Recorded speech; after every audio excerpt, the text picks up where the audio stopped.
In an unprecedented political shock that has sent tremors through the highest levels of power in South Africa, ANC Secretary-General Fico Mbalula detonated what many are calling the most explosive allegation of the democratic era, accusing President Cyril Ramaphosa of overseeing a web of covert government operations allegedly funded by taxpayer money and executed without parliamentary oversight.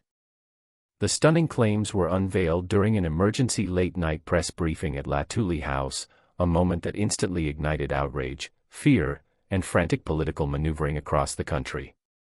Appearing visibly tense and dressed in an uncharacteristically somber black suit, Mbalula addressed the media with the gravity that underscored the magnitude of his accusations, gripping the podium as he declared that he could no longer remain silent.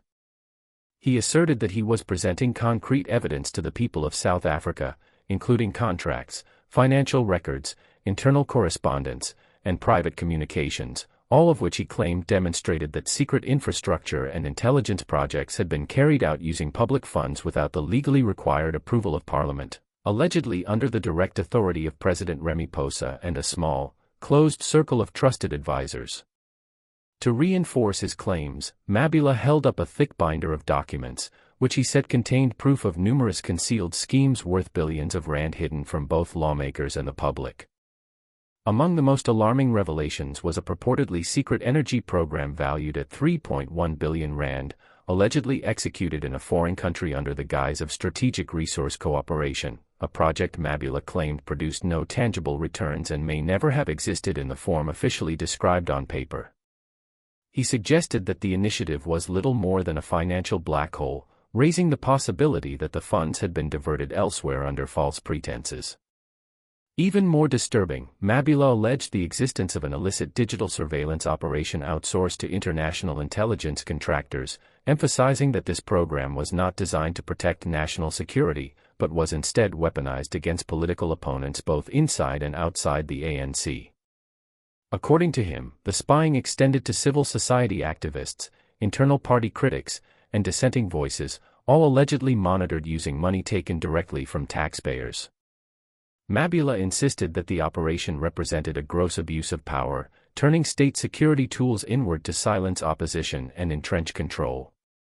He went further, revealing what he described as a network of ghost tenders awarded to shell companies that allegedly traced back to individuals connected to the president's former business interests. These tenders, ostensibly issued for infrastructure development in rural provinces, appeared to have delivered no visible projects or improvements on the ground.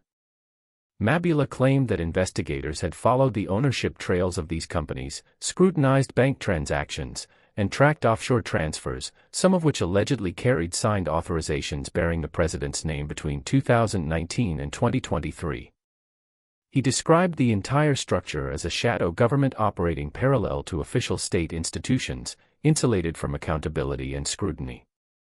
According to Mbalula, repeated attempts to address these concerns through internal ANC mechanisms were systematically blocked, with efforts met by obstruction, intimidation, and threats, leaving him with no choice but to go public. He framed his actions not as an act of revenge or personal ambition, but as a moral obligation driven by truth, lamenting that the ANC of Oliver Tambo would never have tolerated such conduct and warning that the movement had strayed far from its liberation roots, now behaving more like a criminal syndicate than a party of governance. The fallout was immediate and intense, with emergency meetings convened by dawn at both Latuli House and the Union buildings as reports emerged that the president had been caught off guard and visibly shaken by the public betrayal from within his own leadership. A senior source speaking anonymously described the moment as a political assassination, accusing Mbalula of overstepping while conceding that if even part of the allegations were substantiated, the consequences would extend far beyond the president, striking at the moral core of the ANC itself. Other insiders, however, praised Mbalula's stance as an act of rare courage, arguing that he had done what many feared but lacked the resolve to do, and that exposing the rot was essential if the party hoped to restore any semblance of credibility.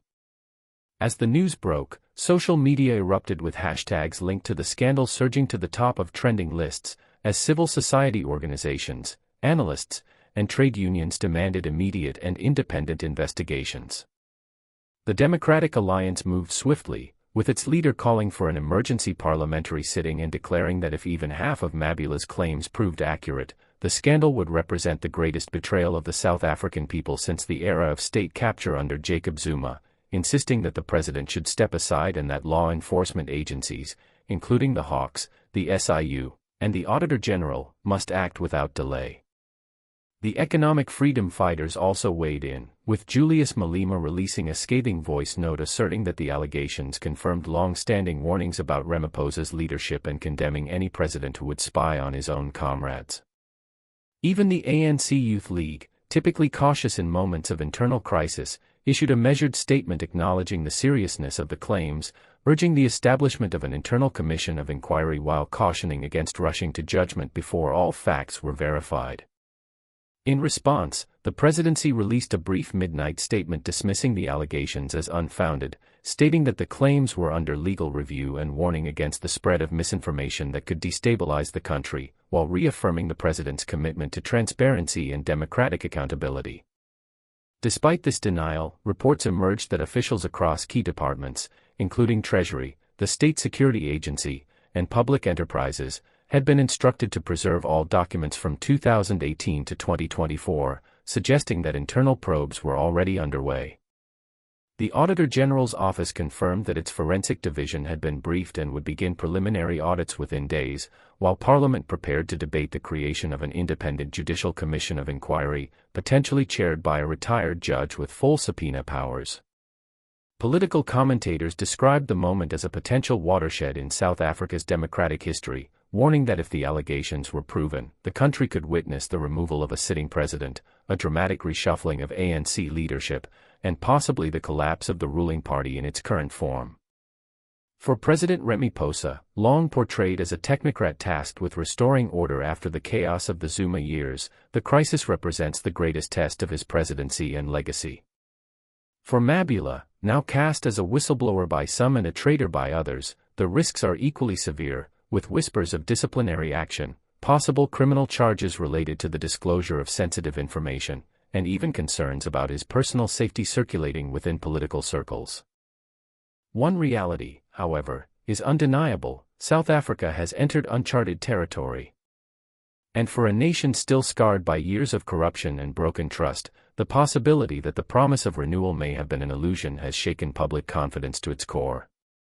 Whether this moment marks the beginning of genuine accountability or simply another chapter in the erosion of faith in leadership remains uncertain, but the impact has already been profound, and the country now waits anxiously for what comes next.